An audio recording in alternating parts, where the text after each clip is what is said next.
नमस्कार। लाल किताब की दुनिया में आप लोगों का बहुत बहुत स्वागत है। आप लोग मुझे इतना सहयोग कर रहे हैं, इतने इंटरेस्ट के साथ मेरे चैनल को देख रहे हैं और उसकी वजह से आप अपना रिसर्च वर्क भी कर रहे हैं। यह देख के मुझे बहुत खुशी हो रही है कि मैंने जो एक मुहिम शुरू किया है वो अपने सफलता की सीढ़ियाँ चढ़ रहा है। मेरा एक ही मकसद है कि मैं लाल किताब को निस्वार्थ भाव से जन जन तक पहुंचाऊं, लोग इसको अच्छी तरह से समझ लें, अपने इंटरप्रिटेशन निकालें और इसको और आगे बढ़ाएं। स्वर्गीय पंडित जी ने अपना एक सपना देखा था और इसी सपने को पूरा करने के लिए है उन्होंने अपने स्वयं के पैसों से लाल किताब छपवा के लोगों में मुफ्त में बांटा था कि लोग इसको पढ़ें और समझें। उनमें से बहुत कम लोगों ने इसको तवज्जो दिया। कुछ ने एक आध सफ़ा पढ़ा और एक तरफ रख दिया, कुछ ने एक कहीं और कर दिया। तो जबकि ये एक ऐसी किताब है जो सही मायनों में ज्योतिष के गहराइयों में जाती है, सुपरफिशियल ये काम नहीं करती है, आपको एक रास्ता दिखाती है कि आप इस रास्ते पे बढ़ो और अपना एक्सपीरियंस गेन करो और अपने इंटरप्रिटेशन बनाओ। तो यही मेरी एक कोशिश है कि इसको लोग जितना ज़्यादा समझ लेंगे अपना भला कर सकेंगे, अपने जानने वालों का भला कर लेंगे और जो भ्रांतियाँ फैली हैं या जो लोग इसकी वजह से लोगों को एक्सप्लॉइट कर रहे हैं उनकी चंगुल से बच सकें। मेरा इसमें कोई स्वार्थ नहीं है। आपको मालूम ही है कि मैं जितना संभव हो सकता हूँ लोगों को कंसल्ट करके बताता हूँ। अगर बहुत ज़्यादा हो जाता है तो मुझे टाइम लगता है, क्योंकि मुझे वीडियो भी बनाना पड़ता है, अध्ययन भी करना पड़ता है, स्क्रिप्ट वगैरह पे काम करना पड़ता है। इसलिए बहुत से हमारे आदरणीय दर्शक डेट ऑफ बर्थ वगैरह दे के मुझसे सवाल पूछते हैं और रिमाइंडर भी करते हैं। तो मुझे उनसे यही कहना है कि थोड़ा इंतज़ार कर लिया करें, क्योंकि मुझे वक्त लगता है और सवाल भी कम से कम हों। और सबसे बड़ी बात है कि मैं हमेशा कहता आ रहा हूँ कि उपाय उसी वक्त करना चाहिए जब अत्यधिक आवश्यक हो। चलिए, ये बातें मैं शायद घुमा फिरा के पहले भी बता चुका हूँ। तो लाल किताब के ऊपर बात करते हुए बहुत भारी भरकम टॉपिक पे डिस्कशन हो रहा है, तो कुछ हल्के टॉपिक पे कुछ डिस्कशन कर लिया जाए। हालांकि ये जो हल्का टॉपिक है वो भी मेरे एक्सपीरियंस का ही है। मुझसे कुछ दर्शकों ने अनुरोध किया था कि मैं पैरानॉर्मल अनुभव जो मुझे हुए हैं ज़िंदगी में उसका भी कुछ शेयर करूं। तो वही मैं एक अपनी घटना है वो मैं शेयर करना चाहता हूं। हो सकता है कि आप में से कुछ लोगों को ये गप लगे, तो आप इसको एक कहानी समझ के एक्सेप्ट करिए, थोड़ी देर के लिए मनोरंजन करिए और लाल किताब के अगले गंभीर डिस्कशन के लिए अपने आप को तैयार करिए। तो चलिए, मैं शुरू करता हूँ अपने पैरानॉर्मल एक्सपीरियंस का एक हिस्सा लेकर, एक जो मुझे हुआ था। ये तकरीबन 40 से 45 साल पहले की बात है। हम कुछ परिचित लोग और परिवार के लोग मिलके 4 धाम की यात्रा पे गए थे। तब सुविधाएं कम हुआ करती थी। तो हमारा सबसे पहला पड़ाव हम जो गए थे यमुनोत्री था। यमुनोत्री में अब पता नहीं क्या है, लेकिन उस ज़माने में नीचे ठहरने के बंदोबस्त के नाम पे कुछ लकड़ी के खोखे उनने बनाए हुए थे वहाँ के लोकल लोगों ने, और मनमाना किराया वसूल करते थे। और किराया लेते वक्त वो हंसते भी थे, क्योंकि उनको मालूम था कि वो बेईमानी का काम कर रहे हैं। मतलब आप ये समझिए कि उस ज़माने में वो एक 10 बाई 8 का जो खोखा लकड़ी का, सड़ी हुई लकड़ी से बना हुआ, उसका पर डे किराया 500 से 600 लेते थे। तो हम लोग वहीं ठहरे। अब वो उसका याद नहीं आ रहा नाम क्या है, फूल चट्टी बोलते थे शायद वहाँ पे, क्या है वो, वहाँ से शुरुआत होती थी। तो हमारा पहला पड़ाव वहाँ था। तो सभी लोग सुबह तैयार होकर निकले। हमने वो स्टिक भी ख़रीद ली थी जिसके सहारे चलना था। तो बाकी लोगों ने तो ऑप्ट कर लिया कि कोई टट्टू पे जाएगा तो कोई डोली पे जाएगा, इस तरह से चलने की ताकत नहीं थी, क्योंकि 13 से 14 किलोमीटर पहाड़ी पे चढ़ाई थी। लेकिन तब अपनी उम्र भी कम थी और मेरे हम उम्र के 3 लोग और थे साथ में। हम लोगों ने डिसाइड किया कि हम लोग पैदल चढ़ेंगे। उनमें से एक सज्जन जो थे वो टोटली ज्योतिष, तंत्र, मंत्र, भूत प्रेत इन पर अविश्वास करते थे, मतलब इन चीज़ों को फालतू बोलते थे और कहते थे फालतू की बकवास चीज़ें हैं, ये से टाइम बर्बाद होता है। तो वो भी थे साथ में। तो अब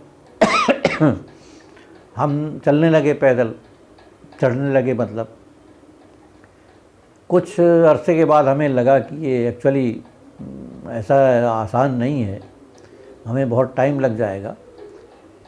तो कुछ टाइम चलने के बाद हमने टट्टू वालों को रोका, वो रास्ते रास्ते में मिलते थे। हमने कहा हमें भी ले चलो, तो उनका तो बिज़नेस था, वो तैयार हो गए।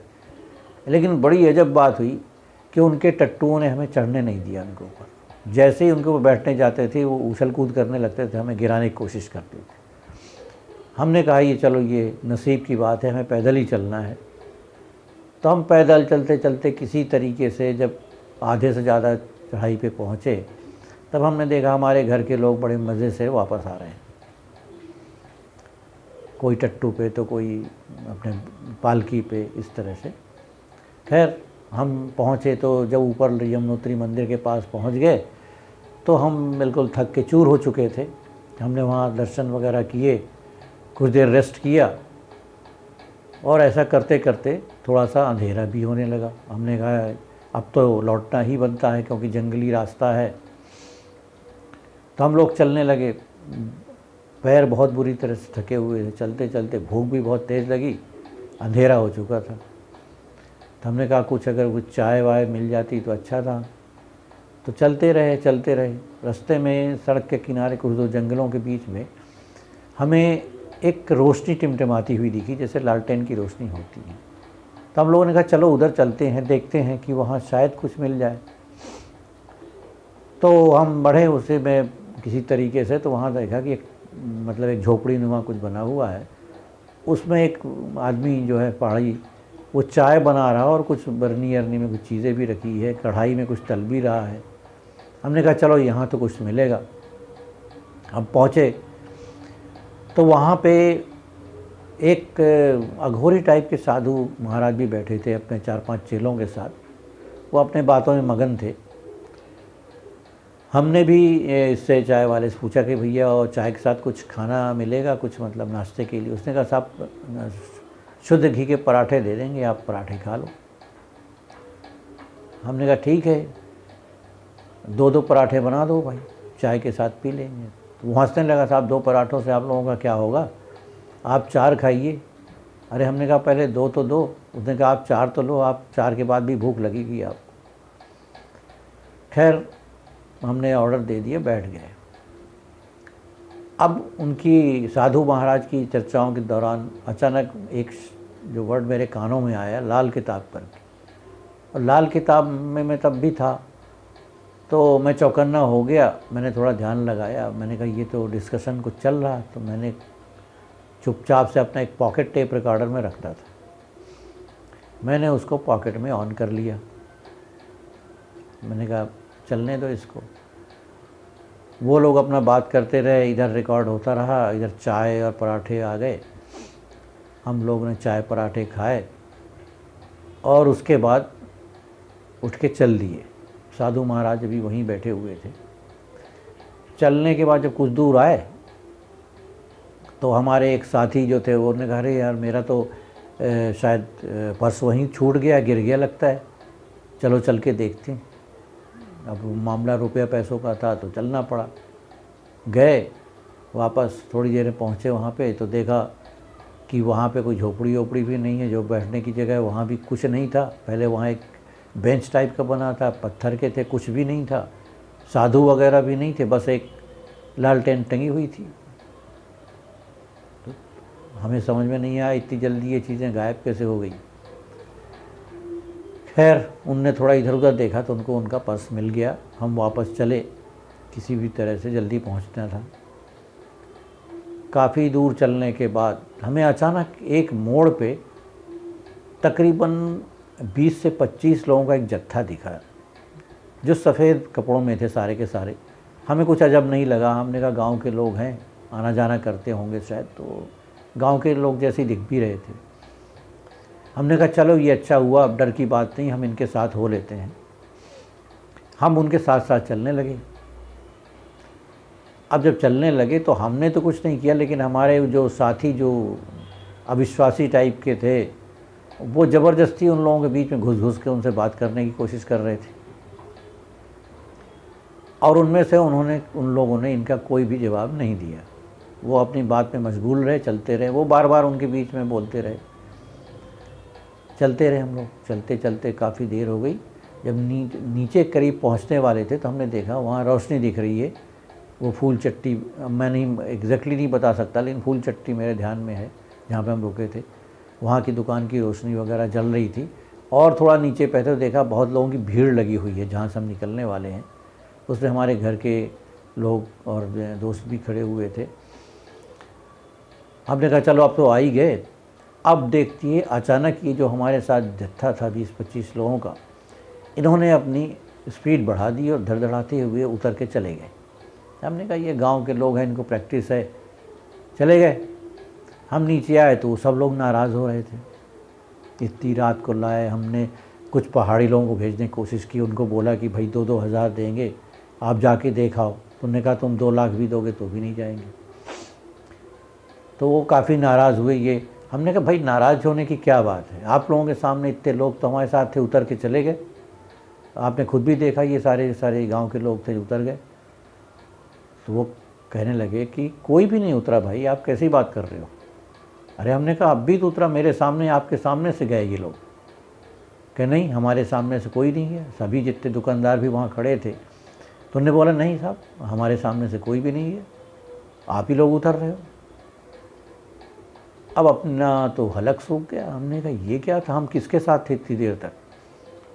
खैर बहस करने से कोई मतलब नहीं था। हम आए, बहुत थके हुए थे, जो भी मिला खाना वाना खा के सब सो गए। एक ही तो वो खोखा था, उसी के अंदर सोते बराबर गहरी नींद में गए। अचानक रात को ऐसा लगा जैसे किसी ने बंदूक से फायर किया हो। मेरी नींद खुल गई।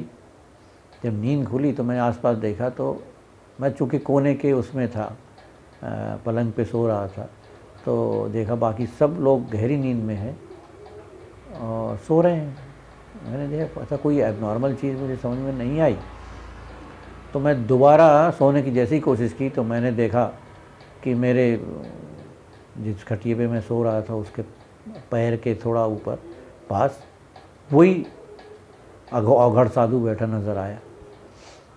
मेरे तो हालत ख़राब। मैंने कहा ये आया कैसे, दरवाज़ा बंद, खिड़की बंद, कैसे आ गया ये। और मैंने देखा वो मेरे को बहुत क्रोध से घूर रहा था। मैं उठ के बैठ गया, मैंने हाथ जोड़ा, पूछा बाबा जी क्या बात है। क्या तूने मेरे सामान की चोरी क्यों की। मैंने कहा साहब मैंने चोरी तो कुछ भी नहीं की जहाँ तक मुझे मालूम पड़ता है। नहीं, क्या तूने चोरी की है। मैंने कहा मैंने कोई चोरी नहीं की। तो उन्होंने मेरे को एक जोर का एक थप्पड़ रसीद कर दिया। मेरे समझ में नहीं आया। मैंने कहा क्या चोरी की, आप बता दो अब भी। कहे तूने मेरी बातों को रिकॉर्ड किया है मेरे आदेश के बिना हर चीज़ को, और बिना किसी के आदेश के बिना इस तरह से करना चोरी कहलाता है, तो दे उसको। मैं डरा हुआ वैसे ही था। मैं तकिए के नीचे से निकाल के वो पॉकेट टेप रिकॉर्डर उनको दिया। उन्होंने खोल के उसका अपना कैसेट निकाला और उसके जो स्पूल से पूरा वो टेप निकाल लिया। टेप निकाल के उन्होंने उसको गोली बनाई और उसको मुंह में डाल के खा लिया। अब जब निकलने के बाद बोले कि दोबारा अगर ऐसी हरकत की तो बहुत बुरा होगा। मैं बिल्कुल चुपचाप बैठा रहा। वो पता नहीं कहाँ गायब हो गए। फिर मैंने कुछ देर तक तो लेटा रहा, धीरे धीरे मुझे नींद आ गई।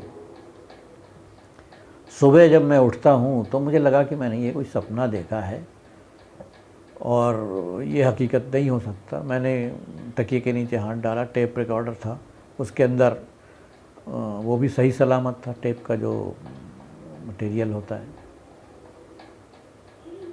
तो मैंने सोचा ये सही है। तो अभी सुबह के 5:30 बज रहे थे, मैंने कहा चला के तो देखूं इसको, क्या बाबा जी बोल गए। मैंने चलाया तो टेप प्लेन चला, कुछ नहीं था उसके अंदर। तो पहला कन्फर्मेशन हो गया कि वो चली गई चीज़। दूसरी चीज़ थी तो मैंने कहा कि ये जब चीज़ चली गई तो मुझे इतनी वैल्यूएबल चीज़ मिलेगी कहाँ से। तो उस समय मेरी याददाश्त आज से तो अच्छी थी, तो मैंने फटाफट उठा, क्योंकि बाकी सब सो रहे थे। मैंने अपनी डायरी में जितनी मुझे चीज़ें याद आती गई, उन्हें टेप में जो थी वो मैंने नोट कर डाली, जो आज तक मेरे काम में आ रही। तो ये एक एक्सपीरियंस था। अब ये आप बता सकते हो ये क्या था, क्योंकि इसका कोई एक्सप्लेनेशन भी नहीं था। और जो अविश्वासी थे वो भी इसके गुत्थियों को सुलझा नहीं पा रहे थे, क्योंकि उन्होंने खुद उन लोगों से बात करने की कोशिशें की थी। तो ये चीज़ें क्या हुआ कि जो चीज़ मुझे टेप पे मालूम थी वो चीज़ें मैंने नोट डाउन कर ली थी। वो जैसे मैंने बताया कि मैं आज तक उसको यूज़ कर रहा हूँ। तो मुझे एक चीज़ याद आई कि जो वो साधु बाबा ने बोला कि बग़ैर परमिशन के यूज़ नहीं करना चाहिए। तो मुझे वो समझ में आया एकलव्य वाला किस्सा, कि एकलव्य ने भी अपने द्रोणाचार्य से इसी प्रकार से शिक्षा ली थी। और द्रोणाचार्य ने बाद मैंने गुरु दक्षिणा में उनका अंगूठा ले लिया था। अंगूठा क्यों लिया? अंगूठा जो है 5 तत्वों में से अग्नि तत्व का परिचायक है, फायर। तो अगर तीर चलाने में फायर तत्व शामिल नहीं होगा तो उसकी जो घातकता है उसमें नहीं आएगी, आक्रामकता नहीं आएगी। तो अंगूठा लेके उन्होंने उसकी आक्रामकता छीन ली। तो यहाँ भी तकरीबन वो फार्मूला इस्तेमाल होते होते रह गया। उस टेप रिकॉर्डर में बहुत सारी चीज़ें थी, लेकिन जितनी याद आई मैंने बेतरतीब बार लिख ली। आज काम आ रही, उसके इंटरप्रिटेशन से मैं निकालता रहता हूँ। तो ये मैंने आपको अपना एक्सपीरियंस शेयर किया। आपको ये कैसे लगा, मनगढ़ंत कहानी लगी, अच्छी लगी, बुरी लगी, आप ज़रूर बताइए, क्योंकि इसके बाद मैं फिर से वो भारी भरकम टॉपिक्स के ऊपर आऊँगा। लाल किताब।